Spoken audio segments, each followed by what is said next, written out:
இன்றே டவுன்லோட் செய்து உங்கள் ஃபேவரட் ஷோக்களை என்ஜாய் பண்ணுங்க. அந்த டிரைவரை பத்தின டீடைல்ஸ் தெரிஞ்சுக்கிறதுக்கு ட்ரை பண்ணுங்க. சிட்டில அவனுக்கு ஹெல்ப் பண்றவங்க யாருங்கிறத கண்டுபிடிக்கணும்.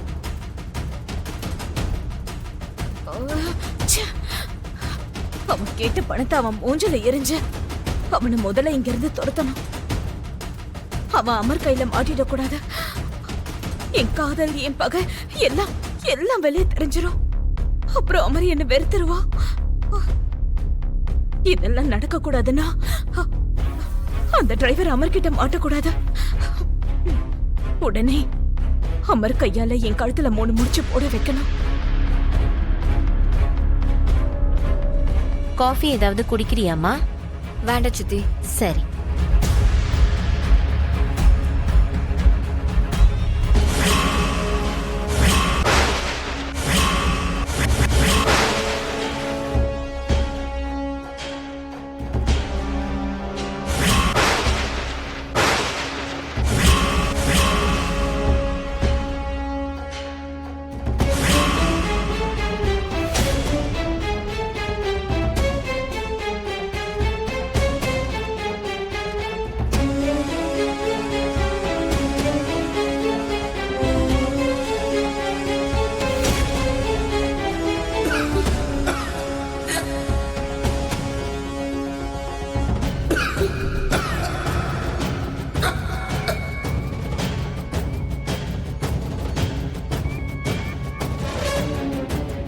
வாமா பாகி.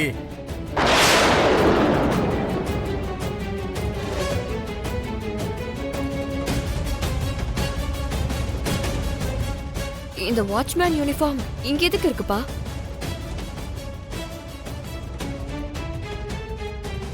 நீங்க எங்கேயாவது வாட்ச்மேனா வேலைக்கு சேர்ந்திருக்கீங்களாப்பா? உங்ககிட்ட தான் நான் பேசிக்கிட்டு இருக்கேன், சொல்லுங்கப்பா. அது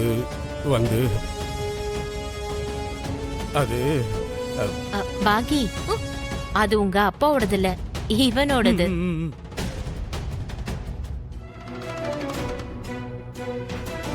நான் சொன்னேன் இல்லம்மா, இவன் முன்ன மாதிரி எல்லாம் இல்ல. இப்பெல்லாம் அவன் பொறுப்பா நடந்துக்கிறான். செக்யூரிட்டியா ஒரு இடத்துல வேலை பார்த்துட்டு இருக்கான். ஆமா பாக்கி, ஒரு பொண்ணோட சம்பளத்துல வாழ்றது ரொம்ப ரொம்ப வெக்கமா இருக்கு. அதுக்காக தான் பாக்கி நான் வேலைக்கே போறேன். இருந்தாலும் இப்படி உடம்பு சரியில்லாத உங்க அப்பாவை வேலைக்கு அனுப்பி நாங்க இப்படி வீட்ல இருப்போம்னு எப்படிமா நினைச்ச பாகி? அம்மாடி பாகி, நான் வேலைக்கெல்லாம் போகலம்மா. சரிங்கப்பா, வாங்க வந்து உட்காருங்க.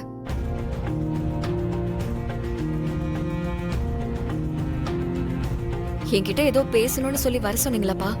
என்ன விஷயம்னு சொல்லுங்க.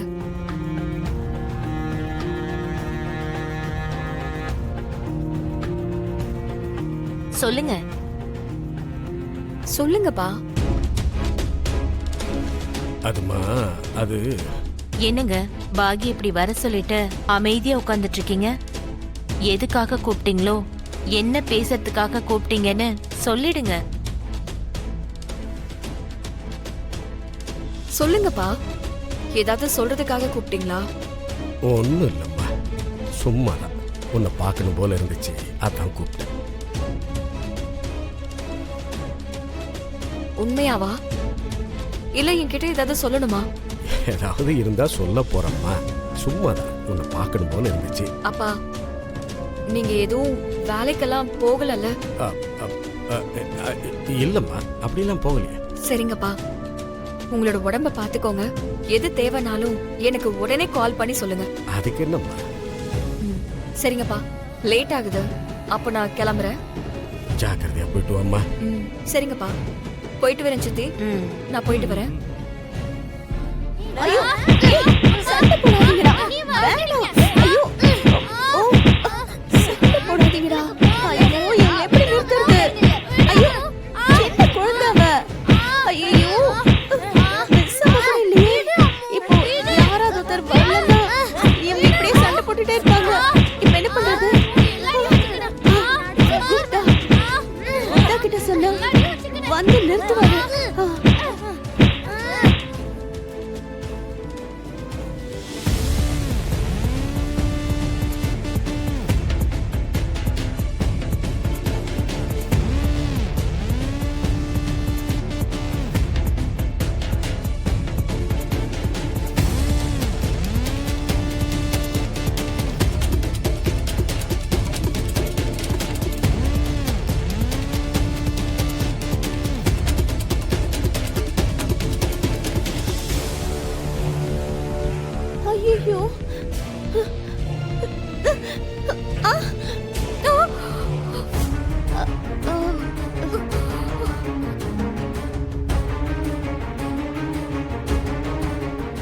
ஐயோ, ஐயோ, மிஸ் அம்மா வந்துட்டாளே. இப்ப என்னெல்லாம் கொஸ்டின் கேட்பாளோ என்னமோ. இவங்க என்ன இங்க இருந்து வெளியில வராங்க? எந்த டைம் பார்த்தாலும் இவங்க இந்த வீட்லயே தான் இருக்காங்க. ஆனா எதுக்காக? சந்தேகம் வந்துருச்சு. ஆரு இன்னைக்கு நீ காலி. அக்கா அக்கா, நீங்க இங்க என்ன பண்ணிட்டு இருக்கீங்க? ஆ, ஆ, நீங்க எங்க இருந்து வர்றீங்க? ஆ, ஆ, சரி, யார பார்க்க வந்தீங்க? அது குழந்தைங்க மிஸ் அம்மா, குழந்தைங்க. அம்மா இல்லாத சின்ன குழந்தைங்கல்ல. நான் உனக்காக தான் வந்தேன். நீ இல்லையா? நீ இல்லைன்றதால அவங்கள பாத்துக்கிறதுக்கு ஆள் இருக்காங்களோ இல்லையோன்னு அவங்க கிட்ட தான் போனேன். பசங்க மேல அன்பு அம்மாக்கு மட்டும்தான் இருக்கும்னு நினைச்சேன். இப்ப எனக்கு புரிஞ்சிருச்சுக்கா.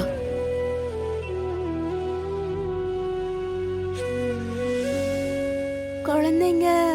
ம்? அம்மா. அதுதான்க்கா, நீங்க கூட ஒரு தாய் தானே. ஆ, ஆ. அதான் நீங்க முதல்ல பசங்கள பத்தி யோசிச்சிருக்கீங்கன்னு சொன்னேன். ஓஹோ, அப்படி சொன்னியா? ஆ.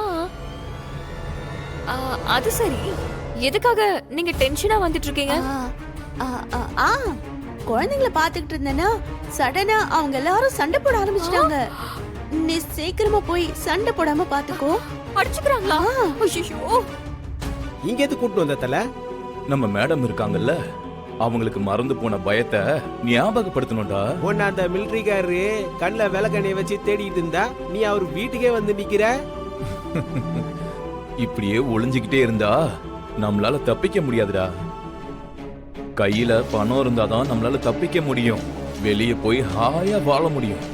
இருந்தாலும் நான் இப்ப உள்ள போறது எனக்கும் அந்த அம்மாவுக்கும் தவிர வேற யாருக்கும் தெரியாது. நானும் யாருக்கும் சொல்ல மாட்டேன்.